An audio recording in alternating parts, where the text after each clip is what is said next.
मुस्लिम समाज मंगलवार को ईद का त्योहार मना रहा है। इस मौके पर इंदिरा नगर स्थित ईदगाह पर आज सुबह ईद की नमाज अदा की गई। इसमें बड़ी संख्या में समाज के लोगों ने नमाज अदा करने के बाद एक दूसरे से गले मिलकर ईद की मुबारकबाद दी। ईदगाह पर शहर काजी और मुस्लिम समाज के लोगों से मिलकर उज्जैन कलेक्टर आशीष सिंह, एसएसपी सत्येंद्र शुक्ल ने ईदगाह पर पहुंचकर बधाई दी।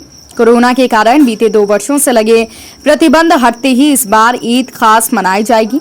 बिना किसी पाबंदी के इस ईद पर लोग एक दूसरे के घर जाकर बधाई देंगे। ईद उल फितर उन त्योहारों में से एक है जो मुस्लिम समुदाय के लिए बेहद खास है। 1 महीने तक रोजा रखने के बाद ईद पर समाजजन एक दूसरे के घर जाकर मुबारकबाद देंगे। 2 साल बाद ऐसा उत्साह देखने को मिला है, क्या पूरा ईद रहेगा, क्या हुआ है? पहले तो सभी लोगों को ईद की बहुत बहुत मुबारकबाद पेश करता हूँ और दुआ करता हूँ इस बात के लिए कि जो लोग हमारे बीच से चले गए हैं और हमारे बीच नहीं रहे, या तो कोरोना को देख कर के कह लें या उनकी अपनी ज़िंदगी उतनी अल्लाह ने लिखी थी जितनी उनको मिली थी। अल्लाह ताला उनके घर के लोगों को भी सब्र जमील अता फरमाए। और साथ साथ आज एक ऐसा दिन, शायद आपने बयान में मेरे सुना हो, आज हमें मजदूरी मिलनी थी। अल्लाह की तरफ से उस मजदूरी के लिए सारा मजमा इकट्ठा था और मजदूरी ही लेने के लिए आए थे जो अल्लाह ने नेकियों की तरीके से बदल करके हमें दी है। हम अपनी मजदूरी लेकर जाना चाहते हैं। खुशी इसी बात की है कि जो उसका हुक्म था उसके हुक्म की पाबंदी की है तो उसी उजरत की वजह से, और अल्लाह ताला वो उस मेहनत को कबूल फरमा ले और अल्लाह ताला उन नमाजों को और उन रोज़ों को कबूल फरमा ले। और पूरे शहर के अंदर अल्लाह ताला, और शहर ही बल्कि मुल्क के अंदर अल्लाह ताला अमन व अमान की हवाएं चला दे, ताकि जो सूरत हाल आज बनी हुई है अल्लाह ताला उससे दूर करा दे। बल्कि हमारा मुल्क जिस बात के लिए जाना जाता है दुनिया के अंदर, वही गंगा जमनी तहजीब अल्लाह ताला कायम फरमा दे, और ऐसी कायम फरमा दे कि जब तक ये दुनिया कायम है तब तक वो कायम रहे और हम एक दूसरे से उसी मोहब्बत के करने वाले रहें जिसकी आज ज़रूरत है।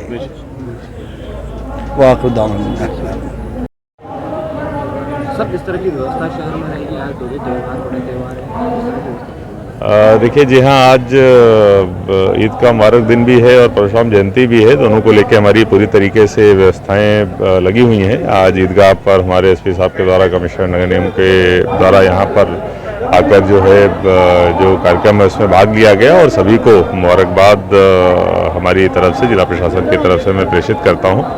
और जो परशुराम जयंती उसको लेके भी सारी व्यवस्थाएं लगी हुई हैं। महाकाल मंदिर भी अभी हम लोग जाएंगे, वहाँ से जो भी व्यवस्थाएं हैं जो वहाँ से निकलना है उसका अवलोकन किया जाएगा।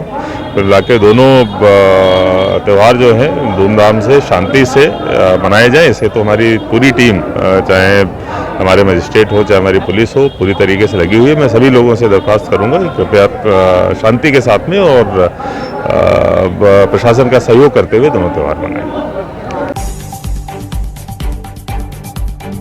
उज्जैन में बीती रात फिरंगंज स्थित रेडीमेड कपड़े की दुकान में आग लग गई। आग लगने से दुकान का सामान जलकर खाक हो गया।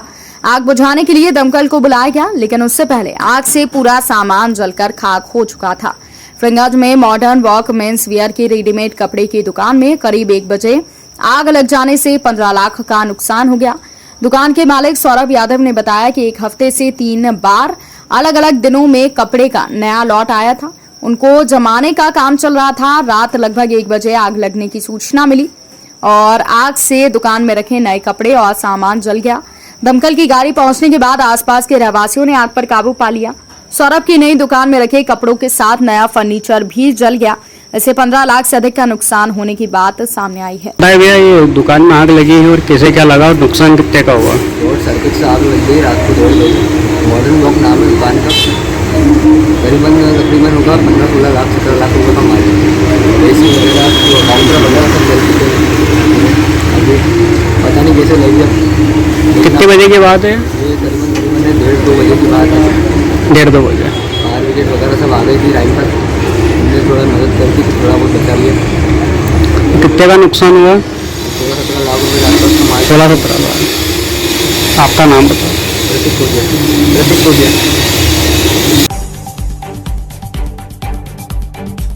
स्वामी नारायण आश्रम के द्वारा निशुल्क सामूहिक विवाह समारोह का आयोजन श्री स्वामी नारायण आश्रम त्रिवेणी शनि मंदिर के द्वारा अपने सामाजिक सरोकार के अंतर्गत समाज के सर्वांगीण विकास से जुड़ी कार्यों की कड़ी में लगातार आयोजन किया जा रहा है।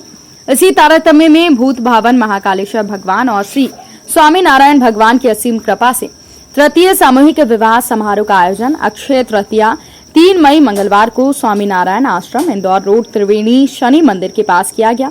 आश्रम में 21 कन्याओं का विवाह वैदिक रीति रिवाज से संपन्न हुआ। आयोजन में भक्त जुड़े और पूर्णतः समर्पण के साथ सहयोग किया। इस आयोजन का मुख्य उद्देश्य जात पात ऊंच नीच का भाव दूर कर सामाजिक समरसता का भाव जगाना है। इस दौरान गृहस्थ जीवन के आवश्यक वस्तुओं को संस्था के द्वारा उपहार स्वरूप प्रदान की जाएगी। आयोजन में नव दंपति को आशीर्वाद प्रदान करने के लिए अनेक साधु संतों और जनप्रतिनिधि उपस्थित रहेंगे। जानकारी देते हुए महंत स्वामी आनंद जीवन दास जी ने सभी धर्म प्रेमी जनता से निवेदन किया है कि नव दंपति को आशीर्वाद प्रदान करने के लिए उपस्थित रहे। जय श्री महाकाल। स्वामीनारायण आश्रम में कल अक्षय तृतीया को 21 जोड़े का शादी का सम्मेलन है और सभी नात जात सभी वर्ग के जो ज़रूरियातमंद जो जोड़े हैं उनकी आश्रम की ओर से यहाँ बहुत अच्छे से शादी होगी और इसमें हमारे गुजरात के भक्त यहाँ के आसपास के गांव के सभी भक्तों का बहुत अच्छा सहयोग है। सभी मिल के बहुत आनंद से 21 कन्याओं का कन्यादान यहाँ समूह में सभी भक्तों के द्वारा होगा।